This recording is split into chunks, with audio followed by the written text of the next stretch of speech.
Saudaraku yang kekasih dalam nama Yesus, topik firman Tuhan pada pagi hari ini yaitu merindukan kebangunan rohani. Supaya semua kita rindu akan kebangunan rohani, semua kita berdoa buat kebangunan rohani, supaya kebangunan rohani jadi dalam gereja kita, dan supaya kebangunan rohani, saudaraku, meliputi kota Medan ini, saudaraku. Sehingga, saudaraku, banyak orang mencari Tuhan, rindu akan Tuhan, saudaraku. Sehingga jiwa-jiwa merasa, saudaraku, tergugah hatinya, merasa lebih disadarkan akan dosanya. Kemudian dia mencari Tuhan dalam hidupnya. Di mana aku bisa bebas dari dosa? Di mana nasibku bisa berubah? Masakan hidupku begini-begini saja. Saudaraku mulai tergugah hatinya, dan dia mulai mencari Tuhan. Saya katakan kepada saudara, itulah pekerjaan Roh Kudus, bukan pekerjaan manusia, saudaraku. Nah, saudaraku yang kasih, kita berdoa buat ini. Kita rindu, kita haus supaya kebangunan rohani ini terjadi. Dan ini akan memberkati kota Medan, mengobatkan kota Medan, saudaraku. Dan memberkati kota Medan, saudara. Tapi, saudaraku, terlebih dahulu, kita sendiri, sebagai anak-anak Tuhan, harus bangun rohani kita. Kita sendiri lebih dahulu harus memiliki kebangunan rohani. Kalau rohani kita pun tertidur, saudaraku, kita tidak bisa membawa kebangunan rohani kepada jiwa-jiwa. Kalau rohani kita pun lemah, saudaraku, kita tidak bisa membawa kebangunan rohani kepada jiwa-jiwa. Kalau, saudaraku, rohani kita pun tidak berkobar-kobar, bersemangat, saudaraku, bagaimana kita bisa memberi api kepada jiwa-jiwa? Kebangunan rohani dimulai dari saudara. Kebangunan rohani dimulai daripada anak-anak Tuhan yang rindu akan Tuhan, yang suka bersekutu dengan Tuhan, yang suka membaca firman Tuhan, yang suka berdoa. Kenallah, saudaraku, kalau sebagai anak-anak Tuhan kita mulai kurang berdoa, tidak suka berdoa, itu tanda, saudaraku, rohani kita mulai merosot. Sebagai anak-anak Tuhan, kalau kita mulai tidak suka baca firman Tuhan, marilah kita bertobat. Itu adalah makanan rohani bagi kita. Tiap-tiap hari kita harus membaca firman Tuhan. Kapan kita tidak membaca firman Tuhan, tanda rohani kita mulai merosot. Mari kita dahulu perlu bertobat. Amin, saudara. Tanda-tanda dalam rohani yang bangun, yaitu kita ini kemanapun tidak bisa diam. Saudaraku, maksud saya, saudaraku, kemana pun kita tidak bisa tutup mulut. Kita harus menceritakan kepada Yesus. Kita harus menceritakan Yesus pada jiwa-jiwa. Kita cerita Yesus pada jiwa-jiwa. Nah, saudaraku, kita suka memberi. Ini tanda kebangunan rohani. Kebangunan rohani dimulai dari saudara. Saudara harus lebih dulu suka memberi, suka berkorban. Saudara dengan sukacita memberikan korban, saudara. Kapan diumumkan dari depan, saudara, kita akan mengumpulkan korban buat KKR atau buat penginjilan. Oh, saudaraku, dengan mudah, saudaraku, dengan sukacita, saudaraku, saudara memberikan satu korban yang indah, yang mahal, berharga di hadapan Tuhan, saudaraku. Saudara berkorban memberinya, bukan, saudaraku, begitu banyak timbang-timbang, saudaraku, begitu banyak, saudaraku, tawar-menawar dengan Tuhan, saudaraku. Saudara perlu bangun rohani, saudara, kalau demikian, saudaraku. Tidak ada yang terlalu mahal buat Tuhan, saudaraku. Saudaraku, kita ikut dalam perintah agung. Kita ikut dalam pekabaran Injil, saudaraku.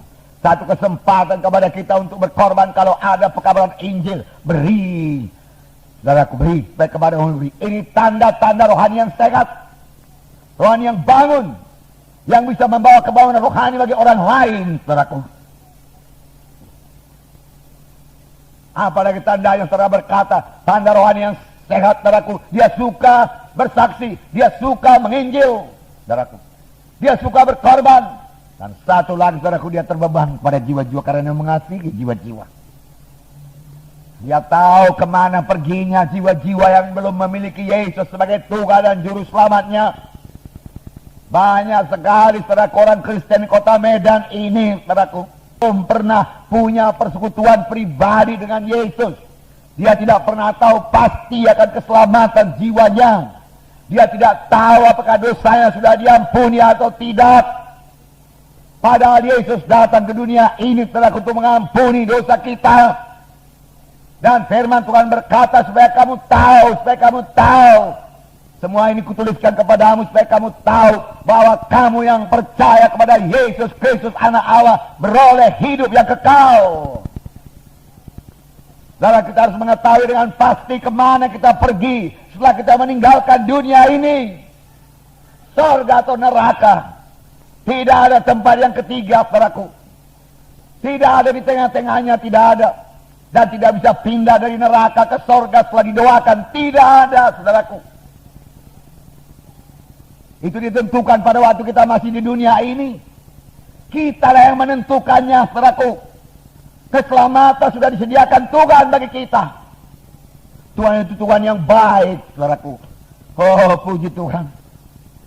Tuhan itu Tuhan yang baik, saya katakan pada saudara. Dia baik pada saudara. Dia menyediakan yang baik pada saudara. Tetapi saudaraku, ada musuh kita yaitu setan, saudaraku. Setan itu jahat semata-mata. Firman Tuhan berkata, aku datang. Tuhan Yesus berkata, aku datang supaya domba itu beroleh hidup. Bahkan beroleh dengan segala kelimpahan. Tuhan mengendaki hidup kita ini berkelimpahan. Berkelimpahan dengan damai. Berkelimpahan dengan sukacita. Berkelimpahan dengan kesehatan. Berkelimpahan dengan berkat-berkat yang kita butuhkan dalam dunia ini. Sebab dia Tuhan yang baik. Saudaraku, kalau saudara belum memilikinya, miliki iman lebih dahulu. Jangan salahkan Tuhan karena kekurangan saudara. Jangan salahkan Tuhan karena penyakit saudara. Itu bukan daripada Tuhan, saudaraku. Itu daripada musuh kita. Karena Yohanes 10:10 itu lanjutannya. Tetapi pencuri datang. Tetapi setan iblis datang. Hanya untuk mencuri, membunuh, membinasakan. Betapa kontras ini, saudaraku. Pekerjaan Tuhan dan pekerjaan setan, saudaraku. Dari mulanya setan ini musuh manusia. Dia tidak suka manusia ini keberkatan. Dia tidak suka manusia sehat. Dia tidak suka manusia selamat. Karena setiap anak Tuhan yang selamat, yang lahir baru, saudaraku, akan merupakan ancaman terhadap setan, saudara. Saudara berkata, dari mana saya tahu Tuhan itu baik? Saudaraku, pohon bisa dikenal daripada buahnya. Lihatlah apa yang diciptakan Tuhan. Pada hari pertama Tuhan menciptakan terang, jadilah terang. Maka firman Tuhan berkata, dilihat Tuhan terang itu baik sekali. Tapi pada hari kedua Tuhan menciptakan cakrawala, langit, untuk memisahkan air yang di atas air di bumi. Tetapi tidak ada dikatakan di situ, maka dilihat Tuhan semuanya itu baik, tidak tertulis. Mengapa? Karena dalam awang-awang ini dipenuhi oleh kuasa kegelapan, dipenuhi oleh setan dan iblis. Pada hari yang ketiga, saudaraku, Tuhan menciptakan bumi ini, saudaraku, memisahkan laut, air, dan daratan. Saudara, dan Tuhan berkata, dilihat Tuhan itu semuanya baik. Baik. Saudara, Tuhan berkata semua ciptaannya baik dan memang baik. Kemudian Tuhan menciptakan manusia.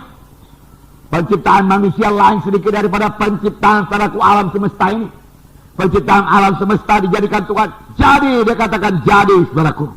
Dari manusia dibentuk Tuhan. Haleluya. Dari tanah liat dibentuk Tuhan. Menurut gambar Tuhan. Menurut peta Tuhan. Saudara.